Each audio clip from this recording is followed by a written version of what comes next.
There's a school of thought that sees your father only through economic lens, the entrepreneurial lens and so forth. But uh, uh, I want you to talk about your father's place in the Harlem Renaissance. Mhm. There's argument to be made, and the Harlem Renaissance, rightfully so, has uh, been a central part of a rising civil rights movement, the rise of black intellectuals, black thinkers, Mhm. Langston Hughes, freedom in the air we breathe and so forth. But Mhm. talk about can you place Marcus Garvey's influence here in the Harlem Renaissance and the roots of those and why it was important? Because I feel like sometimes there's a tendency to exclusively look at Marcus Garvey and his legacy through just the lens of entrepreneurship, the economic lens, vis-a-vis as opposed to also the rise of black intellectuals, the black intelligentsia, if I can put it that way. Yes, Marcus Garvey was really integral and foundational to the Harlem Renaissance.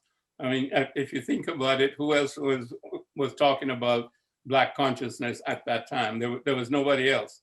And if we look at that period of time, in terms of the ideas that were prevalent, if you had on the left, if you will, communism and socialism with the African Blood Brotherhood and so on, and then on the right you basically had the NACP, which was at that time very much integration, but very much assimilationist into the system that had really created slavery. And as Carter G. Woodson says, I mean, if you're educated in the same way as the system that enslaved you, then you're going to continue to be a slave. When you're going, and the system that hated you, then you're going to continue to hate yourself. So the Harlem Renaissance could not come out of anybody that hated themselves. It could only come out of significant Black consciousness that, yes, I am somebody. And yes, I have a history. And yes, I am creative. And I'm not inferior to anybody else.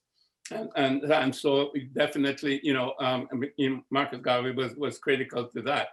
And, along with the Liberty Halls at that time, they had a lot of music. I mean, he wrote songs.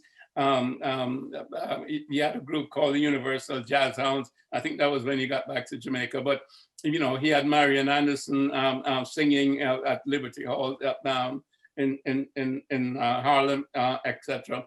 And the Liberty Hall itself was a scene on the weekends of parties and social clubs and meetings for young people, as well as the business meetings and so on.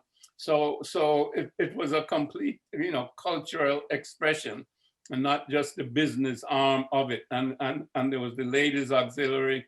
So it was very much feminist, as well as not just a masculine thing. My mother actually wrote the women's page, and she did a lot of things in terms of running the UNIA itself. And there were several very well respected females that are involved in the UNIA. So it was complete in terms of cultural expression. And those parades that you talked about early on and that you showed, that was part of the cultural expression. And for example, we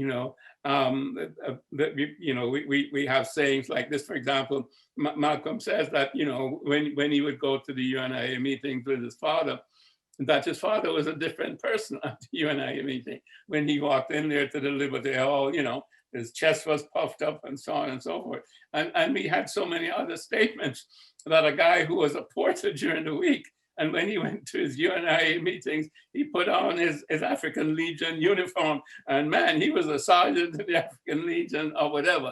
So these were things that boosted, one's Yeah, consciousness, on one's self-image, and yeah, that was expressed in the music, etc., and the dance and the right. literature. I mean, a lot of these people, poets and otherwise, wrote for the Negro world.